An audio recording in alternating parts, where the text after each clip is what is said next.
for all you people that are advanced and are coming back to see part 2 of this. So now this is free flow. Jay, all right. what's the biggest challenge that agents are facing today? What do you see? Man, industry wide, we have we've got some serious players in the game. Yeah. And the good news is the money, when you watch the money flow of where money is being invested, it's being invested in companies that are actually pro agent. And so the things that are being really successful are pro agent, not replace the agent, which is, in 2015, 16, 17, I remember what the number was. It was a lot of money invested into companies that were not agent-centric companies. They were more consumer-centric. And, we're seeing that trend has changed, and it's in being agent-centric, which is just evidence that that real estate agent is going to be a part of the transaction, and everybody knows that. And it's just how do we get those customers and get the referral fee. So, that's what Zillow's in the game now. And I think the biggest threat to agents in 2020 is not getting control of your own marketing and your own lead generation. And if you are spending money on Zillow or Realtor.com or somebody who's doing your leads for you, then you are at risk of being replaced, because at some point it'll change, and they're going to change their structure like they all do, and they all have. Yep. And if you're dependent on it, man, 40% of my business comes from Zillow, man. I'm loving that. That's great until they change something. And I've seen people literally lose, half of their business that they get from one of those sources, over stuff like that. And so it's at a certain point, that's, you have to learn the skill of marketing so that you can be in control of and not ever be in fear of losing, your income. Right. Yeah. Well, so I think that's one of the most important things. We really, the industry, or at least those, like you said, get control of your marketing. We don't necessarily have a lead generation problem. We've abdicated part of that, or a lot of agents have. We have a conversion problem. For sure. Because it goes back to that part of the other conversation. It's we're not building their value. We don't have our value stack set up. Right. Exactly. Right. There's not, buyers don't pick up the phone and call the agent first. They find a home, and the agent comes second. Right. And that's a problem, and until you flip that, the biggest threat, if you really want to get into it, is the NAR, the lawsuit against NAR. Yep. And their position on that, there's a good chance that they could change that. It would be devastating to the real estate industry if they did. Yeah. Because it would put buyers in a place where they're going to negotiate their fees with you, right? So. And that's, for those that don't maybe know or haven't followed it, the lawsuit is about the way the commission structure is, and right now the buyer's got to pay whatever commissions offered in the MLS, and they're trying to break that up and say that the buyer should be able to negotiate that. It should be built into the sales price of the home, and that's essentially that means that you would have to, with every buyer you talk to, you would have to negotiate your fee, and they would have to pay it, and so. There's a lot of reasons why that would be bad for the economy, most likely for buyers, and not good for agents, and not good for real estate sales, and not good for the GDP, and not good for a whole lot of things. So I'm hoping that they don't do something that stupid. But but if they do, think about it. You better get real good at articulating your value, because otherwise you'll be starving. You got it. Absolutely. Well, that's where you go back to your proven, repeatable system that you're talking about, right? Because that will show value. Somebody that's got that can do that and do it successfully. Somebody that doesn't, right? Not gonna do it. The thing is, we all do things that are extremely valuable. Unfortunately, the consumer doesn't know about it until after you've done all the work, right? So you got to be able to get people to see your value before doing business with you. And that's done through marketing, and that's done through understanding what we're talking about and having a value proposition that you can articulate, where you can make the value visible and say, oh, okay, so you're gonna help me save thousands of tens of thousands. I'll give you an example. We were running this ad. It was a new neighborhood. It's not new. It's a few years old, but it's this huge neighborhood here in North Dallas, and it's like the area you want to dominate if you were here, right? Right. And so I was helping Braden with it, and we went and interviewed all the builders. So there's 10. It's a master plan community. There's 10 builders in there, and we started thinking like a buyer. We're like, what is the one thing that if you were buying a house out here, you knew you wanted to buy a house in this neighborhood, what's the one thing that you would need? And I don't know how the hell you choose a builder. Like, I wouldn't want to meet with 10 builders, and neither does anybody else probably. And so we went and interviewed all the builders and built a builder comparison guide. And one of the builders told Braden when he was interviewing him that we'll never lose a deal over $5,000, not $5,000, over 5%. Okay. So $500,000 homes, that's 25 grand. Now we can market, save 25,000 when you buy in Windsong Ranch. And, and now I'm talking to the buyers that are out there that are thinking about buying in that neighborhood, and I'm showing them something of real value.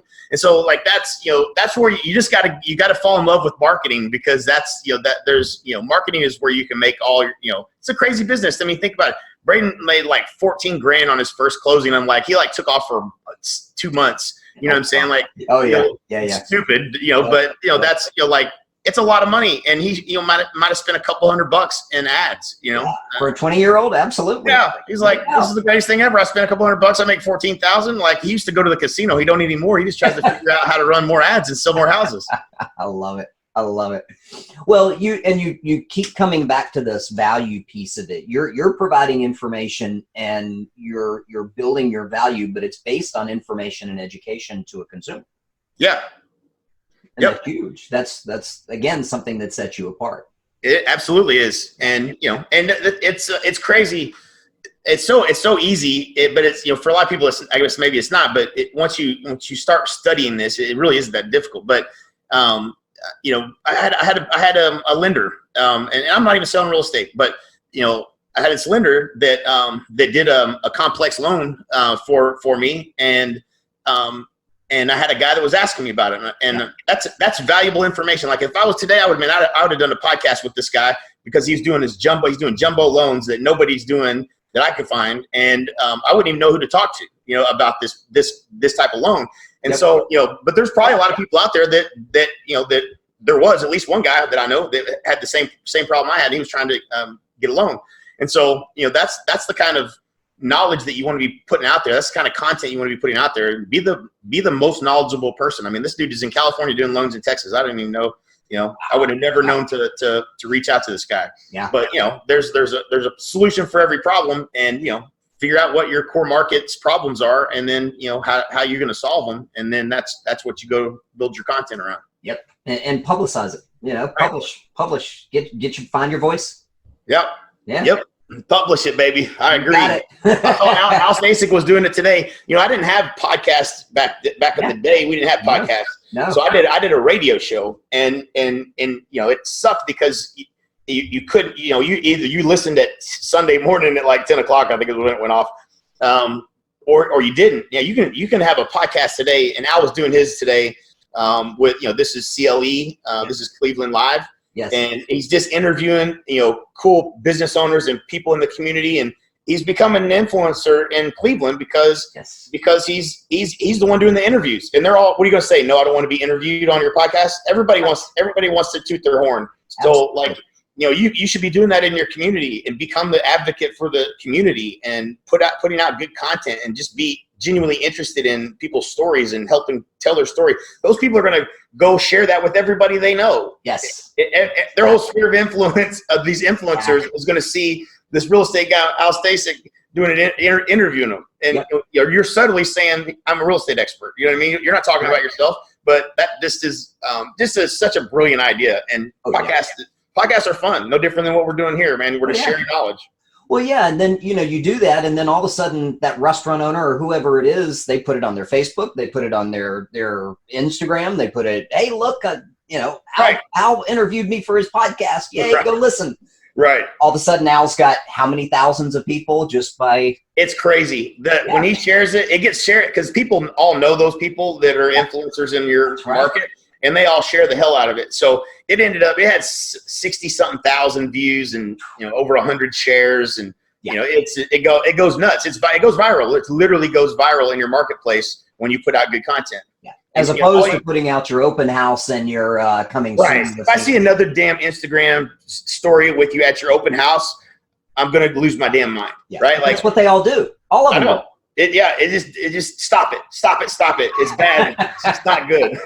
Like, that's not going to sell any houses. You ain't going to have somebody show up off your, maybe I'm wrong. Maybe I'm using Instagram wrong, but I don't believe that's how you're going to get people to your open house. No, it's the same thing with YouTube. You go and look at these kids that are Minecraft, 10 million followers, Right. because he's watching them play a game, but they're learning and they're discussing how they're doing it. And that's what we can do too. That blows my mind, Rob. I didn't see that coming, but my kids watch that stuff. And that kid Ryan's Toys. So I got Reeves and Kinley are 6 and 4, and he's got YouTube Kids on his iPad. And now this is how bad it's gotten. He won't ride with me in my Mercedes because it doesn't have internet, and Mom's Lincoln Navigator does. So. So he makes his decision on who he wants to ride with based upon internet, so he can watch YouTube. Absolutely. And he watches that kid open up all his presents. Now he's telling me what he wants for Christmas. Well, Ryan's got this toy. I want to show. This is what I want. I'm like, that's so brilliant. But that guy's got like 70 million followers or subscribers on YouTube. Oh, yeah, massive. It's crazy, man. Massive. Crazy. Right. And and that's the #2 search engine, which people don't realize as well. We don't use that as an industry as agents. That's Google owns it. It's #2. Google's #1. You wonder why Google picks that stuff up and it gets bigger. Right. Yeah. I think I saw somebody said, I don't actually see the research, but I think YouTube has actually surpassed Google. Somewhere I heard that. That may not Same be company. So either way, if you're not leveraging YouTube, you should be. Yeah, and that's probably been the #1 thing I did in 2019 that had the best results. Yeah. And it was from agent attraction at EXP, which is where I focus my time, effort, and energy now. Yep. And I did Zoom broadcasts like this, posted them on YouTube. There's probably 100 of them out there that I've done, and people watch the heck out of them. You know who watches them? People that are thinking about coming to EXP. You know who they call when they watch them? Me. You. So it's just the content. The content game is and it's got shelf life, right? Like those videos are getting watched right now. Probably several of them being watched right now. Absolutely. So if you start to focus on content for your strategy for 2020 and beyond, there's a lot of it out there. But if you can do good with and bring a lot of interesting content to the table, then you're gonna be setting yourself up for success. Well, that's how people get to know, like, and trust you before they ever even meet you. So they call you and they already know you. They like you, they trust you, and they're going, all right, I want to use you. Right. Yep. Yeah. And just be yourself, man. That's all you do. Like, I mean, that's something we learned a long time ago, but like we started doing, videos for Kinder Reese when, before, like right as YouTube was just being born, whatever that was, 2004 or 3 or 4 or 5, somewhere. And so, and videos, what made our company is what made us, because no one was doing video and nobody's doing cool video for sure. Yeah. And we just did things that were like, with our boats and this, that, and the other. And like that stuff was just real. So like half the people that reached out to us all own boats, you know what I'm saying? Like, because, we're just being who we are. So like do that in your market too. Like if you love golf, shoot, don't hide from it, or if you love going, if you love boat, don't hide from it. Yeah. Use what you love, and you're going to attract people that are just like you. Absolutely. Other fountain owners, right? That's right. I just sold my boat too. Literally this week, man. It just left, man. I had a teary eye. I had that for a long time. And that's right. I bet you there'll be another one at some point. Yeah. My wife's pushing me to go in a different direction. Yeah, you're gonna get the party barge. Yeah, I'm okay with that. Saying like I like to go fast, but I think I'll be all right. Get a big enough boat. We have enough people on there. It'll be fun. That's right. Absolutely. Well, Jay. Hey, I appreciate it. Thank you so much. Appreciate you, man. It's always a pleasure to talk to you, my friend. Definitely. You too. Let me get you to do one thing for me.